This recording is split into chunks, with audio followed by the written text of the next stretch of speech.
É muito triste encontrarmos não poucas pessoas com um desconhecimento quase que absoluto a respeito da fé que dizem professar.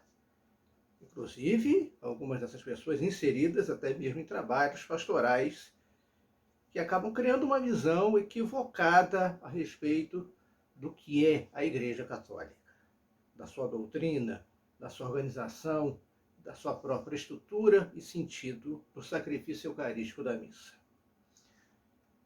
Olá a todos vocês, bem-vindos a mais um vídeo no canal. Não se esqueçam de curtirem, de se inscreverem se não estão inscritos ainda, acionarem o sininho das notificações para ficarem por dentro dessas nossas reflexões semanais aqui no canal Paz aos Homens de Boa Vontade. Hoje vamos fazer uma reflexão um pouco diferente do que temos feito ultimamente, a fim de pensarmos a respeito daquilo que nós fazemos parte, da instituição eclesial que fazemos parte, que é a Igreja Católica. Então, para conhecermos alguma coisa a respeito, me acompanhe neste vídeo até o final.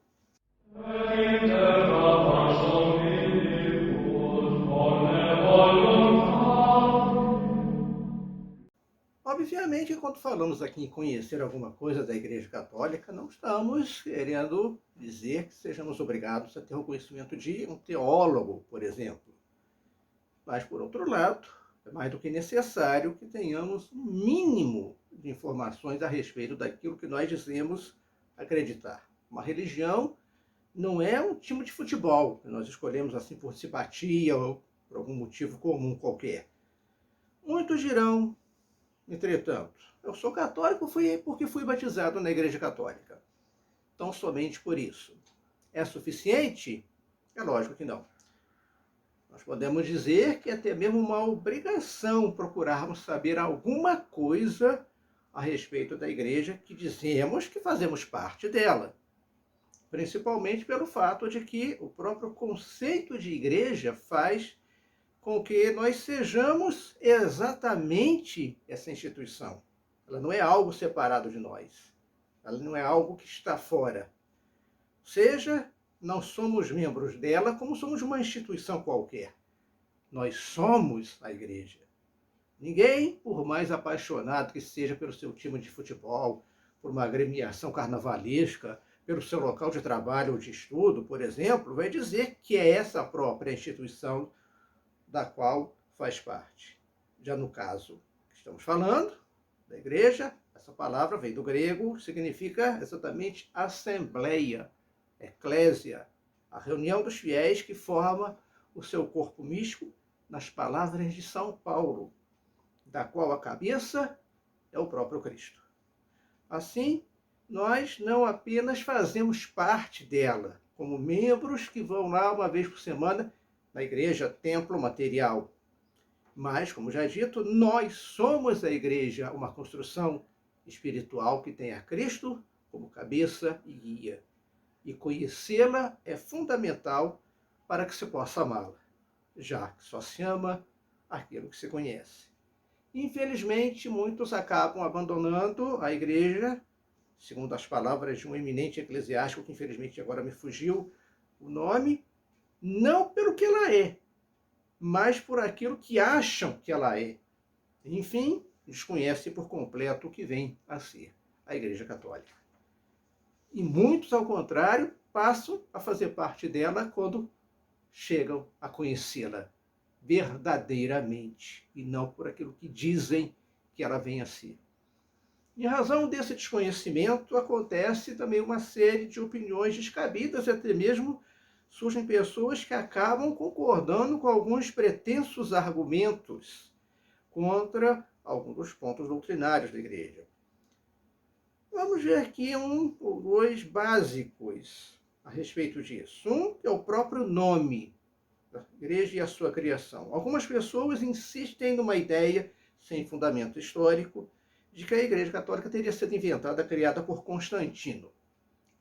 Tudo bem, esse imperador, de fato, deu liberdade de culto aos cristãos, viveu entre 272 e 337 depois de Cristo.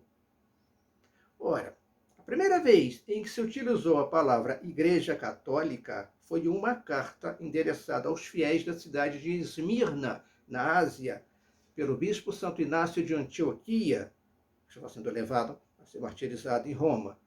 Nessa carta, ele fala pela primeira vez, ele usa pela primeira vez a expressão Igreja Católica. Detalhe, ele foi martirizado no ano de 110, por volta do ano de 110, ou seja, 162 anos antes do nascimento de Constantino. Já em relação à primazia da Igreja de Roma sobre as outras, encontramos a primeira referência a isso em uma carta de um outro grande santo dos primeiros tempos do cristianismo, que foi São Clemente Romano, o terceiro sucessor de Pedro, na Cátedra de Roma, na Diocese de Roma. E essa carta ele enviou aos coríntios, exortando-os à unidade, já que estavam ameaçando se separar dessa unidade cristã. E São Clemente, nessa carta, já fala de forma consciente a respeito da Diocese de Roma como sendo a primeira entre as dioceses cristãs. Detalhe, ele foi martirizado por volta do ano 102, desde o início do segundo século. Logicamente que não existia ainda nesse período o termo Papa para designar o bispo de Roma, mas este já possuía, essa própria carta de São Clemente, o primado sobre os demais. Atentemos ainda para o fato de que esses dois santos, Santo Inácio e São Clemente, foram discípulos dos apóstolos, ou seja, estavam próximos às origens do cristianismo. Muitos outros poderiam aqui ser citados, mencionados, mas bastam esses dois para exemplificarmos o que estamos falando. Um outro detalhe a respeito do desconhecimento dos fiéis católicos a respeito da sua igreja refere-se ao fato de que muitos citam, baseando-se sabe lá em que, documentos, textos e outros para confirmar aquilo que estão dizendo, que muitas vezes não passa daquilo que gostariam que fosse a igreja, e não aquilo que de fato ela é. Assim, o próprio Vaticano II é citado à torta e à direita por pessoas que nunca leram uma única linha dos seus documentos. Edição aqui de bolso, pequenininha, tem a maior, todos os documentos do Vaticano II, que todos deveriam conhecer antes de citá-lo, dizendo disparates a respeito de um concílio, que já foi tão discutido e polemizado. É necessário que se conheça alguma coisa a respeito antes de se fazer referência a ele, como escutamos muito por aí. E se isso acontece em relação a um concílio relativamente recente, o último da Igreja, foi na década de 1960, o que não se dirá em relação a fatos, a doutrinas, a coisas que foram discutidas e definidas muito lá atrás. Outros, por sua vez, com um manto de autoridade, querem fazer valer a sua própria doutrina acima da doutrina da igreja. Como os antigos fariseus, que queriam fazer valer a sua vontade acima até da lei de Moisés, dizendo que seguiam a lei de Moisés. Lembremos que os santos doutores, aqueles que receberam da igreja esse título de doutores, nunca escreveram uma linha sequer sem submeter os seus textos à autoridade da igreja. Podemos mencionar aqui Santa Teresa d'Ávila, São João da Cruz, São Bernardo de Claraval, que nos seus próprios escritos colocavam de forma clara que submetiam aquilo que estavam escrevendo à autoridade da igreja, submissos a essa autoridade humildemente, humildes e reverentes em relação à autoridade sob a qual se colocaram, e não com o orgulho de alguns que vemos infelizmente até hoje em dia. Tão diferente no posicionamento desses outros que não apenas não aceitam se submeter, como até chegam a contradizer o magistério eclesiástico, querendo fazer valer as suas ideias acima daquilo que a tradição ensina. E aqui, para esclarecer a palavra tradição, não estamos querendo referir aqui a manutenção, a preservação de tal ou tal rito, no sentido tradicionalista. Mas, com tradição, queremos dizer o conjunto de doutrinas, conjunto de fé da igreja, baseado nas escrituras e feito pela autoridade eclesial, a qual detém a sua interpretação, que não é feita como cada um quer, mas da forma como Deus a revelou. É o que não dizer daqueles que também foram perseguidos, tidos como loucos, visionários, e que jamais esmoreceram e perseveraram, afirmando o que tinham visto e ouvido. E nisso estamos nos referindo ao campo das chamadas revelações particulares. Nesse mês de fevereiro tivemos várias festas religiosas em relação a isso, e vamos ter mais para frente as revelações, as aparições de Nossa Senhora em Lourdes, o próprio dia mais adiante da Santa Bernadette, que foi a vidente de Lourdes. Em maio temos as aparições de Nossa Senhora de Fátima, dia 20 de fevereiro agora, foi o dia colocado pela igreja para a comemoração dos Santos Pastorzinhos de Fátima. E que crianças humildes, simples, que nunca voltaram atrás naquilo que estavam dizendo. Se isso acontece em relação às revelações particulares, como dito, quanto mais não deveria ser em relação à revelação sagrada feita por Deus através de Jesus Cristo, caminho, verdade e vida. Mas hoje em dia muitos preferem não conhecer a verdade, como Pilatos, que não quis ouvir o que era verdade. Tranquilos no seu mundo de ilusões, preferindo uma religião à sua imagem e semelhança em um Deus que não incomoda. Um outro detalhe triste, que confunde muitas pessoas, é vermos atos de membros, inclusive, da própria igreja, não só entre os leigos, mas também do clero. No Evangelho, nós ouvimos a parábola do joio e do trigo, em que Jesus afirmou claramente que os dois irão crescer juntos até o fim dos tempos. Assim, na própria igreja, o joio se faz presente pela fraqueza humana. Se a igreja é santa pela sua cabeça, que é Cristo, isso é São Paulo que diz, ao mesmo tempo é pecadora pelos seus membros, que somos nós. No decorrer dos séculos, encontramos a lei não apenas fiéis leigos, mas também sacerdotes, bispos, cardeais e até mesmo alguns papas, que não honraram o nome de cristãos. Mas isso faz parte dos próprios desígnios de Deus, que permite que a fraqueza humana, a fraqueza dos membros da sua igreja, surja para que surja mais radiante a santidade dos seus membros, que cumprem a verdade evangélica. Como também de São Paulo, onde abundou o pecado, superabundou a graça. Infelizmente, o mundo se esquece daqueles que são exemplos de santidade e prefere ficar falando eternamente daqueles que foram motivos de escândalos. Mas uma igreja sem um joio não é a igreja de Jesus Cristo. Várias vezes repetia isso Dom Estevão Bittencourt, monge do Mosteiro de São Bento, do Rio de Janeiro, a quem eu dedico de forma especial esse vídeo. Uma igreja sem o joio não é a igreja de Jesus Cristo. Lembremos aqui nesse ponto um outro santo, martirizado também nos primórdios do cristianismo, que foi São Policarpo. Querido pela autoridade romana, pressionado para insultar a Cristo, ele respondeu: há 86 anos que o sirvo e nunca me fez mal algum.